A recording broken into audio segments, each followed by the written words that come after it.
All right, welcome. Thank you for tuning in. For those of you that are with us live or watching us on Facebook or watching us on YouTube after the fact, we appreciate you for being here on this Tuesday with us. I'm Caleb Talley. I'm with the Startup Junkie Foundation. For those of you that are not familiar with Startup Junkie, we are a mission-driven organization based here in Northwest Arkansas that exists to empower innovators and entrepreneurs.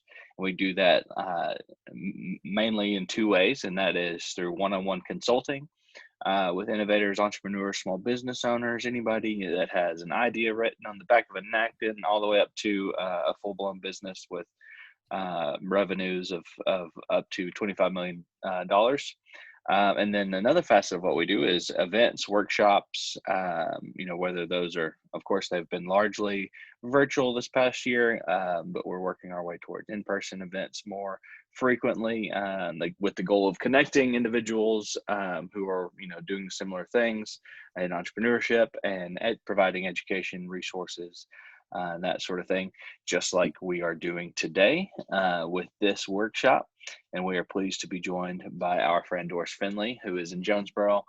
Doris is with Legal Shield. She's presented for us a couple of times before, and it's always great. And we appreciate having her as such a wonderful resource and partner to our entrepreneurial community in Arkansas. She is a friend of Startup Junkies, and I will turn it over to you, Doris. Thank you very much. I appreciate it, and I'm really excited to be here today. I had to put a lot of thought in this because I wanted it to be something that could be creative for anyone that either starting a business or had a business already, because COVID has kind of come along and knocked the legs out from underneath some of us. So I want this to be for everyone. But I do appreciate being here, and I love the affiliation with Startup Junkie. You have a wonderful team that has your back there, and being able to work with them is really a privilege to me. So first of all, my business, creating the game playbook.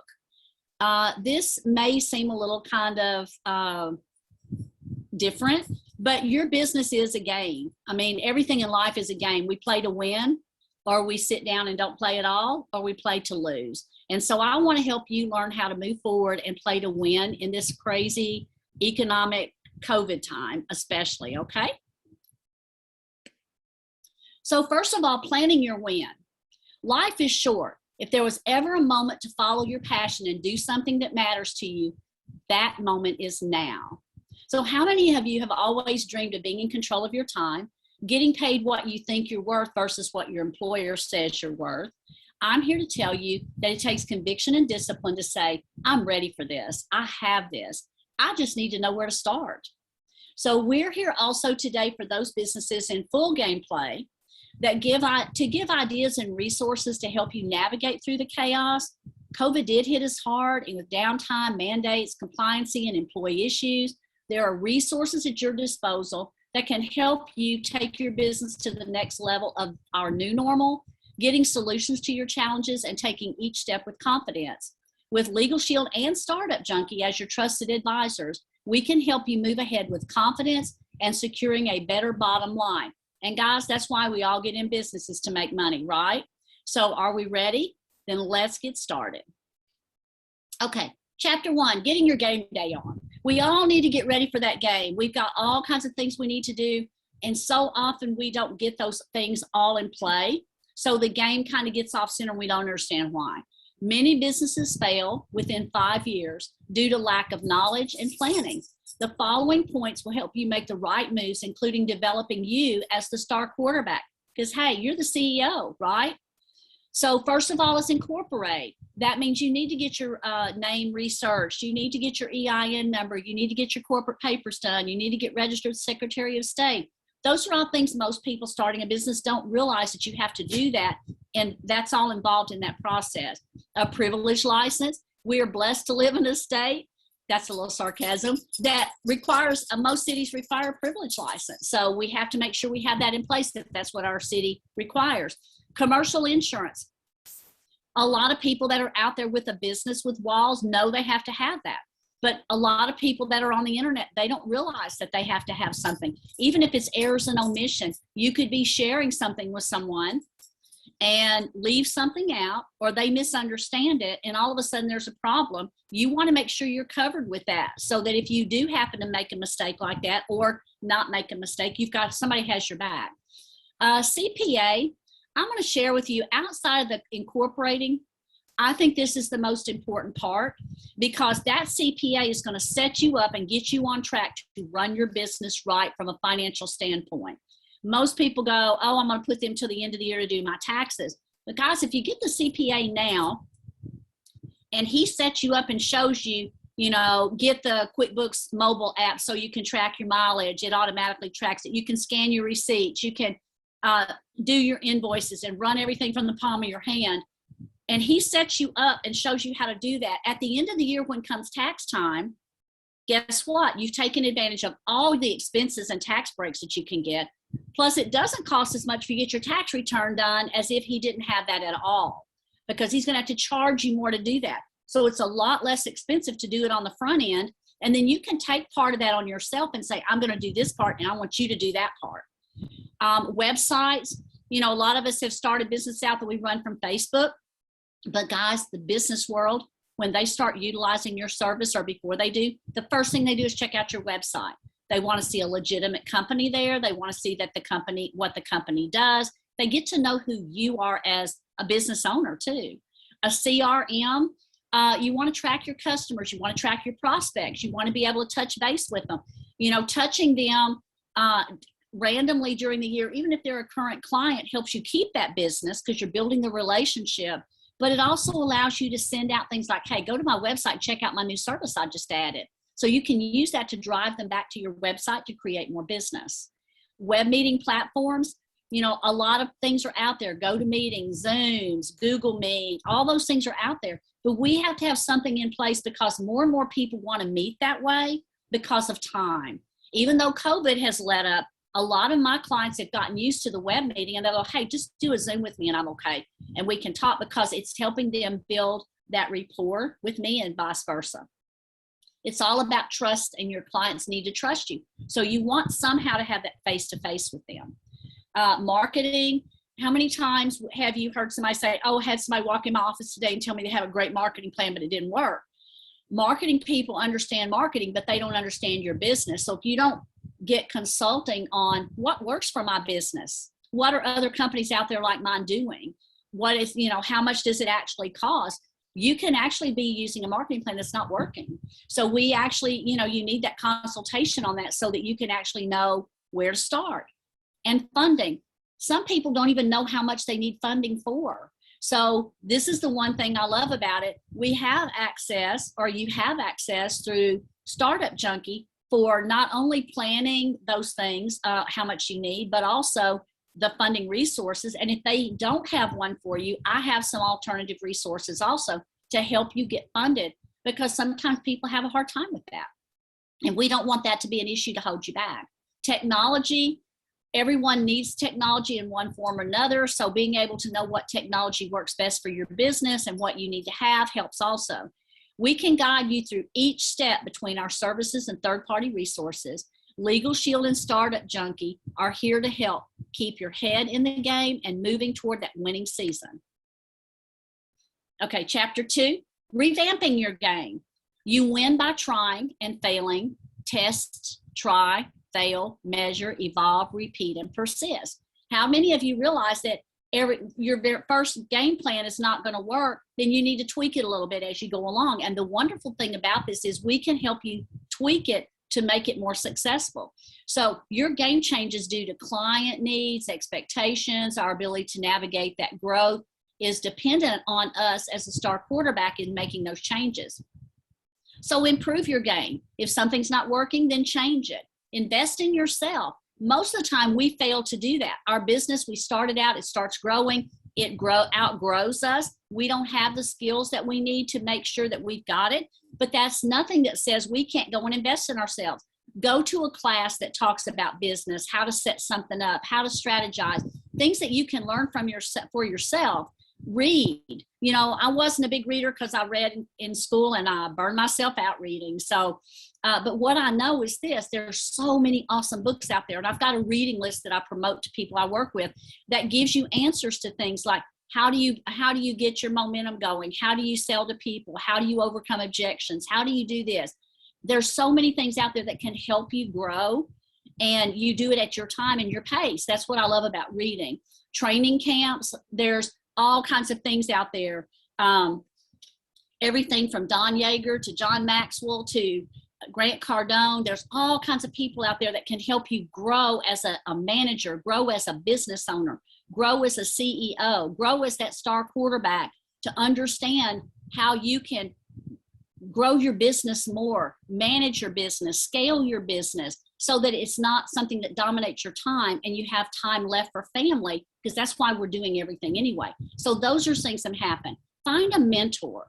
Many of us start a business and we don't have someone around us that are giving us, that are the cheerleader, that are giving us the kudos for, going out there and doing it. And a lot of times our friends and family will go, oh, I don't think that's going to work, or they try to tear that down. But you've got a gift and a passion that you deserve to be able to pursue. So find that mentor. And if you don't have one, there's some of us around that can do that for you to start till you do, because you need to have somebody that's going to encourage you, empower you, give you the next step, encourage you what to do to overcome something. When you get down, pick you up and dust you off and say, let's take the next step. It's going to be great. And once you do all the trainings and things, nobody can ever take that away from you. So always keep that in mind. Investing in yourself is one thing that we need to do. So not sure of the next move. That's when you pick the phone up and call and say, hey, I need to know what I need to do next. I'm stuck. That's where we can all fill in the gap for you too. And then last but not least, believe in yourself. Don't let people tear you down, tell you you can't do it. If you've got a passion for that, you've got the desire for that, there are enough people around you with the group that's here today that can help you believe in yourself, build your momentum, build your confidence. Because guys, I heard a speaker say one time, we're all damaged, just some of us more than others because of the way we were raised, how we went, our jobs, whatever it is, people are constantly trying to tear us down because they don't want us to outgrow them or succeed more than them. So always keep that in mind. You believe in yourself because you've got that gift. They don't, and maybe they're jealous of that. I found over the years that to stay in growth mode, never stop training. The business world never stops changing, nor the people, nor the technology. And it does not take long for your game plan to weaken if you stop training and growing, because you get behind in the changes. So this also helps you set the pace for those on your team around you if you have a team, and they gladly follow that star quarterback for the win because they want to see that happen. Chapter 3, developing your strategies. Never be afraid to have game day strategies. So your team is made up of what you pull together: your funding, your employees, your vendors, your insurances, your collections, your technology, your marketing solutions, your management, your bottom line, and of course you. All of this is what creates your game team and your game plan to help you move forward. Strategy is not a solo sport. And if you're this, even if you're the CEO, you need things around you and people around you to reinforce. So all of these people that are involved in these things are your team. Your agent, your banker, your lender, your employees, whoever does all these, that's your team. So keep that in mind, that there is something there to be said for that, because you are a CEO now. We need to grow you as that CEO. Chapter 4, winning the game. Before you begin your next chapter, your game plan, call me and let's discuss your winning game plan. What do you want to accomplish and what do you need at this point? I'm here to help you with to find those key points that you need to enhance your game or your chapter. Many of my third-party resources and Startup Junkie are ready and waiting to help, as well as myself. So by moving this direction, we can save you thousands of dollars in startups and other sources of revamping your game to make your replays to win. So thank you so much for joining me today. I look forward to hearing from you. And here's my contact information. So give me a call. I would love to be your coach. I would love to help you incorporate whatever you need. I'm here as a resource for you. And I know Startup Junkie is the same. I refer a lot of you back to Startup Junkie and certain things that you need, because I know they're awesome at what they do. And you have a wonderful team there also. So Caleb, I guess that's it. Awesome. Well, for starters, thank you. Before I open it for questions, thank you for doing that, and thank you for speaking so highly of us. I just want to tell everybody we're not paying her to say all those nice things about us. We really do collaborate and enjoy collaborating, and with the goal of helping the entrepreneurs that we all serve, and to as we all help and give back to these entrepreneurs, we kind of lift, like the phrase, the high tide raises all ships. Excuse me. And all of the sports analogies there made me ready for some Razorback football. I live close enough to where I can hear the band practicing these last 2 weeks, and it's made me really eager, and that's only made it worse. So I'll open it up for questions. Whether you're in here on the call right now and you want to unmute or drop it in the chat, or you're on Facebook watching right now, feel free to drop your question in the comment section on Facebook as well if you're there. I'll start out with a question that I get a lot, which is, when should someone transition from just being, having a registered, either their DBA registered or being a sole proprietor, to having an LLC set up? I used to, years ago, have CPAs tell me, don't worry about it. You don't have enough to worry about in this day and time, because we're in a sue happy nation. Mm-hmm. And because there's so many other people out there. I promoted at the very beginning. And the reason is this: if you don't lock your name in and you don't get that registered with Secretary of State, you could have that name. And I had this happen to someone. They had had that name for 20 years. They got ready to incorporate, and someone else across the other side of the state had been using that name, and it was incorporated, and they could no longer use that name. So if you don't lock those things in at the very beginning, you run the risk of losing it. That's why we do a name research at the very beginning of that incorporation process, so we can find out what's out there. And then if it's not out there, we lock that in and register it with Secretary of State, so you don't have to worry about somebody coming in and taking it away from you. And then also you're protecting yourself from the very beginning, because you never know when somebody's going to say, well, I don't like what you're doing, or you're not making me happy, or whatever. So it just gives you that peace of mind that you've got your personal assets covered because you're incorporated. Awesome. That's what I tell people too. I'm like, it's just something that's, you don't want to mess with or risk or build your business on something and then find out later that Starbucks happened to own the name of this for some obscure coffee release that, or whatever it could be. But yeah, thank you. What's one more question for me? What's something, when you see, I imagine you often get people who have attempted to register their own business or attempted to set things up on their own. What's kind of the most commonly overlooked step of that process, or misfiled paperwork, most common error that you see when people try to do this on their own without any sort of legal support or guidance? Okay. First of all, and that's a great question. First of all, they'll go in and they'll set it up, but they'll go through, I've even had an attorney set up 3 corporations for me that were set up wrong. Okay. Because that wasn't their expertise, but they wanted to do it for me. They were trying to help me. And all attorneys have their expertises. But the main thing is this: they go out there and they register it, but they don't research their name. So when they go to register it with Secretary of State, they can't register it with Secretary of State because someone else that name. They go back over, right?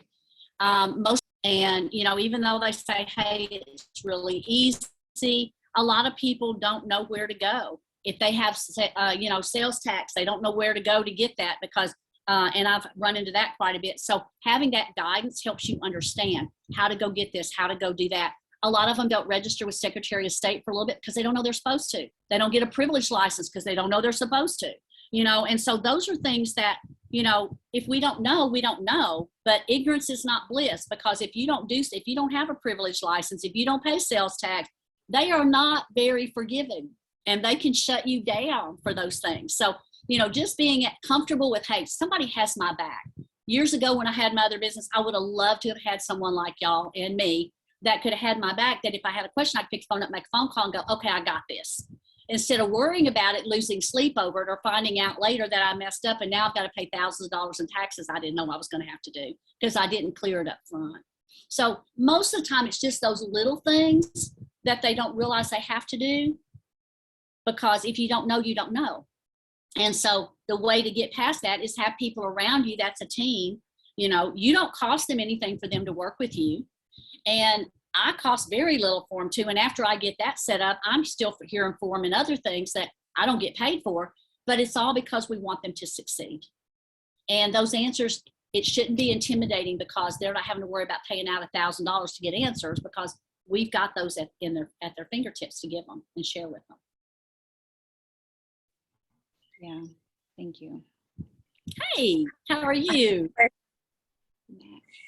Yes, it's for me to be able to advise people correctly. I always tell them to incorporate. That's the first thing that I always tell anyone. I don't care if they're going to thinking or they're going to do it later tomorrow, but I always say incorporate the first thing that you do. Now, how should I advise someone in the difference between incorporating and filing your trademark? There are different things, but the same way they protect you in different areas. So when is a good advice to tell someone to not only incorporate, but also to file for a trademark on their logo, the name, or anything? Okay, so once you get the incorporation done, that's what I help them do, is incorporate them. So, but once we get them incorporated, then they can go out, because part of that program kind of advises them to do some of those things. But the trademarking is after you get your corporation done and your name established, because that's really key.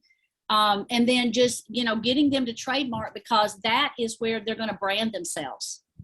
And branding is key. I mean, right now you see the big M, you know it's McDonald's, right? You see some of these others, you know who it is, because Starbucks insignia, you see that, you know it's Starbucks. That's the importance of branding. And if people don't ever do that, then nobody's ever going to just recognize that deal. And who knows how big they're going to get. Would they not love for somebody to be able to do that? But it also sets a standard of your business. To me, when I see a business trademark, that's pretty powerful, that the business believes enough in themselves and they're successful enough that they're and confident that they're going forward and doing that. So after they incorporate, that's when they need to come back and start doing their trademarking, their branding, putting their marketing together, what people are going to actually see out there, what they want them to, the image they want to project. So that's what I would do first, is the incorporation first, and then turn around and promote the trademarking. Thank you. You're welcome.